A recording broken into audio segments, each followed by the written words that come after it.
The late 1960s in America were a time of both vibrant hope and deep unrest. The counterculture movement was in full swing, with young people rejecting traditional values and embracing free love, psychedelic drugs, and radical social change. Woodstock, anti-Vietnam protests, and civil rights marches dominated the headlines, while rock music became the voice of a generation demanding freedom and identity. Yet beneath the bright surface of peace and unity lay darker currents. Cities were divided, soldiers were dying overseas, and paranoia was spreading. Amid this turbulence, the very ideals of love and liberation that promised a better future were sometimes twisted into something dangerous. In the deserts of California, far from the glamour of Hollywood, one such twisted vision took root in the form of a cult that would soon shake the nation to its core. This cult promised its followers a family, a purpose, and salvation, but what it delivered was death, fear, and the violent end of an era that had once been marked by hope. At the center of this darkness was Charles Manson, a drifter who transformed himself into a self-styled prophet. With piercing eyes, a magnetic presence, and the ability to manipulate with both kindness and cruelty, Manson lured a group of lost, often young souls who felt abandoned by society. Many were middle-class kids who had left their homes searching for meaning in the counterculture, only to find themselves under Manson's spell. He promised them love, family, and a role in his apocalyptic vision. Through music, drugs, and endless nights of indoctrination, Manson convinced his followers that he was more than a man. He was a messiah. What began as a commune built on the ideals of freedom soon transformed into a cult, where loyalty to Manson came before morality, and his word carried the weight of prophecy. In this strange desert world, the line between fantasy and reality dissolved, setting the stage for one of the most shocking crimes in American history. The Manson family's home was the dusty, isolated Spahn Ranch, a once active movie set in the hills outside Los Angeles.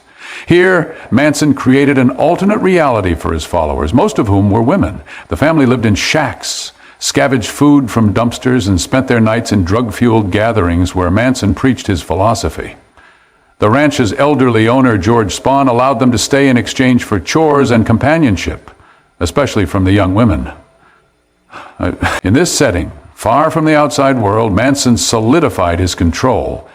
His sermons blended twisted biblical ideas, Eastern philosophies, and cryptic references to rock music, particularly the Beatles. To the family, Manson was not simply a man, but a prophet, leading them into a new world order. While outsiders saw a ragtag group of drifters, inside the ranch the atmosphere was one of devotion, ritual, and blind loyalty to the man who claimed to hold the keys to the future. Among Manson's obsessions was the Beatles' White Album, particularly the song Helter Skelter, which he interpreted as a coded message about an impending race war. Manson preached that the world was on the brink of chaos, where black Americans would rise against whites, and from the ashes of this destruction, he and his family would emerge as rulers. This prophecy of Helter Skelter became the center of his doctrine. Every lyric, every riff was twisted into evidence of a divine plan. To his followers, the music confirmed that Manson's vision was real and urgent. He told them they would play a central role in triggering the chaos, sparking the war that would consume society. In their altered states of mind, fueled by LSD and Manson's psychological manipulation, the family accepted this vision as truth. With each passing week, their detachment from reality grew stronger, their faith in him unshakable, and their readiness to act on his orders more dangerous. Key figures emerged within the family, each willing to sacrifice themselves entirely for Manson's approval. Tex Watson became Manson's right-hand man, acting as the muscle who carried out his most violent commands. Susan Atkins, Patricia Krenwinkel, and Leslie Van Houten surrendered not only their names, but their very identities to him, reshaped into vessels of his ideology. They spoke of Manson with reverence, calling him both Father and God, and their devotion was absolute. Drugs lowered their inhibitions, while Manson's relentless teachings broke down their sense of self. Together, they became instruments of his will, ready to prove their loyalty through acts that would horrify the world. They were no longer individuals, but extensions of a larger, darker force, their humanity replaced by the roles Manson assigned them. In their minds, love for him justified anything, even murder. As the 1960s neared its close, Manson's paranoia deepened.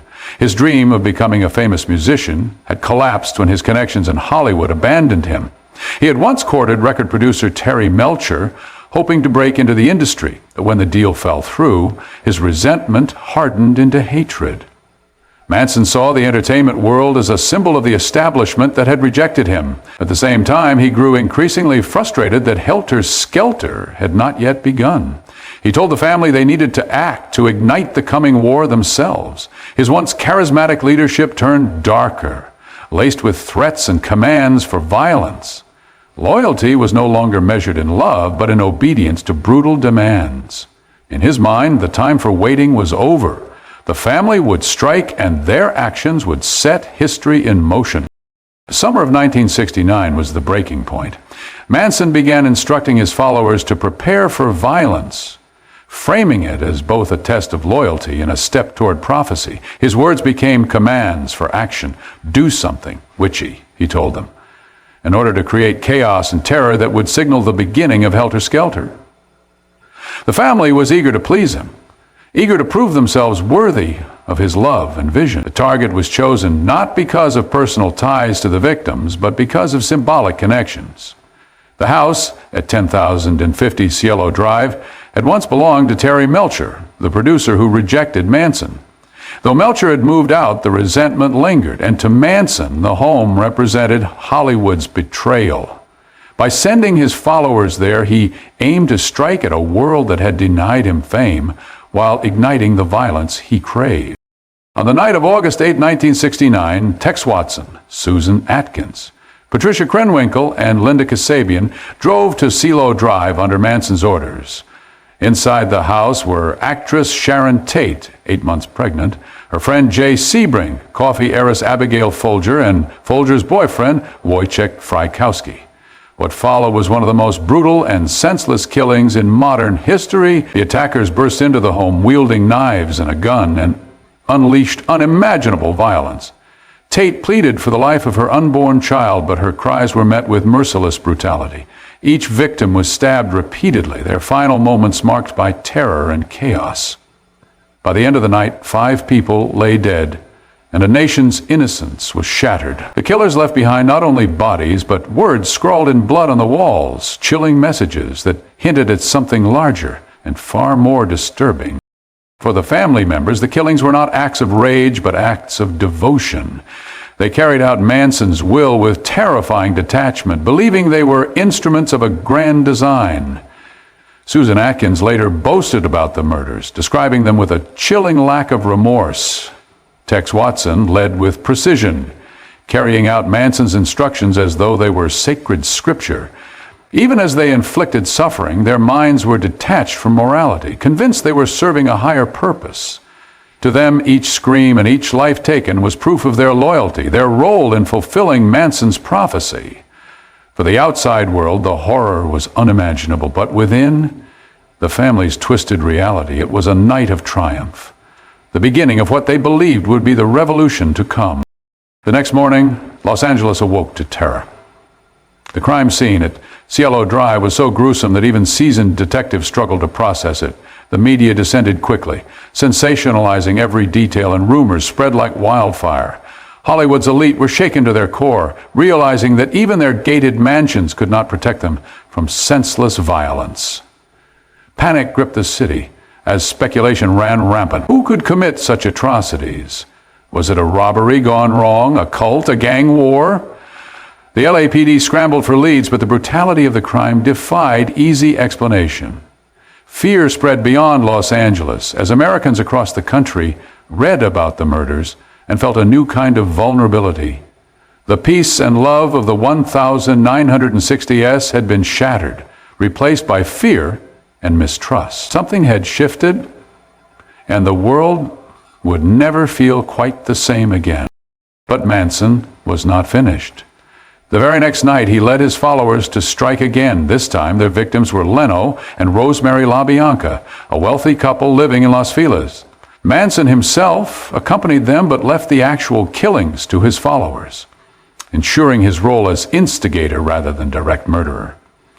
Inside the home, the couple was tied up and brutally stabbed. The attackers left grotesque messages scrawled in blood, including the infamous words, "Helter Skelter" and "Death to Pigs." These killings were even more ritualistic, designed not just to destroy lives, but to spread terror and confusion. By repeating the brutality, Manson hoped to convince the world that a war had begun, a wave of violence with no clear pattern or explanation. To the family, these acts cemented their place in prophecy. To the world, they revealed the depths of senseless cruelty that had taken hold. The blood-soaked words left behind were more than just graffiti. They were symbols of Manson's delusion. By writing Helter Skelter on the walls, the family sought to point investigators toward Manson's imagined race war. The words "rise" and "death to pigs" added to the atmosphere of terror, suggesting a rebellion against authority and a society on the brink. These messages were designed to confuse, to send the police down false trails, and to make it appear as though radical groups were responsible. In reality, they were the fingerprints of Manson's twisted ideology, his attempt to transform murder into prophecy. For investigators, the bizarre messages raised more questions than answers. For the public, they were a chilling reminder that the violence was not random, but orchestrated by a mind consumed with apocalyptic visions. Back at Spahn Ranch, the family returned to their lives with eerie calmness. Despite the blood on their hands, they laughed, sang songs, and treated the murders as though they were another step in a spiritual journey. Manson praised them for their loyalty, reinforcing their belief that they were chosen instruments of destiny. The disconnect between their brutal actions and their serene behavior was staggering. To them, the violence was not evil, but sacred, proof that they were moving closer to the future Manson had promised. Their sense of reality had become so distorted that death no longer carried weight. While the world outside reeled in horror, the family sat in their desert hideout, preparing for whatever orders their leader would give them next. Blind to the storm closing in on them. The investigation, meanwhile, was a tangled mess. The LAPD initially struggled to link the Tate and LaBianca murders, treating them as separate incidents. Detectives pursued countless false leads, from drug deals gone wrong to theories about satanic cults. Weeks passed with little progress, and the pressure from the media only intensified. It was not until Susan Atkins, jailed on unrelated charges, began talking about the murders that the pieces began to fall into place. She boasted to fellow inmates about her role, recounting details that only a participant could know. Word quickly reached investigators, and the focus turned to Manson and his family. Slowly, the shocking truth came into view. The murders were not random, but the work of a cult under the control of one man whose delusions had turned deadly. Central to unraveling the case was Linda Kasabian, a young member of the family who had been present on the nights of the murders, but had not directly participated in the killings. Faced with the horror of what she had witnessed, Kasabian agreed to testify against Manson and the others in exchange for immunity. Her testimony became the cornerstone of the prosecution's case. She described in vivid detail the orders given, the murders carried out, and the chilling devotion the family showed to their leader. Without her, the case might have crumbled. But with her words, the world gained a first-hand account of how Manson manipulated his followers into committing acts of unimaginable cruelty. Her role transformed her from accomplice to key witness, forever linked to one of the most infamous trials in American history. When police raided Spahn Ranch and arrested Manson, along with his followers, the world was confronted with the unsettling image of the cult. Far from broken or remorseful, many of the family members smiled, sang, and clung to their loyalty. Even behind bars, Manson maintained a magnetic hold over them. They carved X's into their foreheads in solidarity with him, later turning them into swastikas at his command.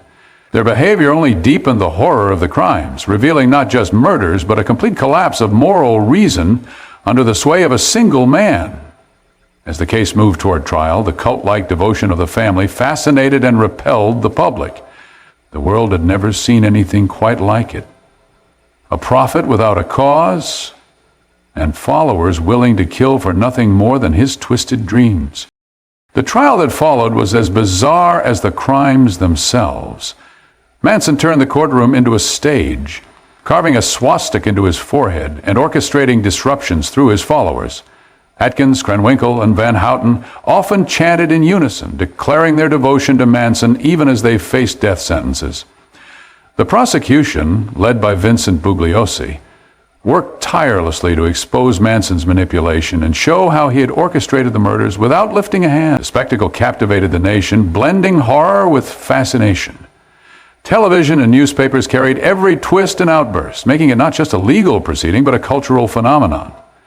The trial revealed not only the crimes of the family, but also the dangerous power of charisma and blind devotion when combined with delusion. In the end, Manson and his followers were found guilty, their sentences sealing their place in infamy. The impact of the Manson family murders extended far beyond the courtroom.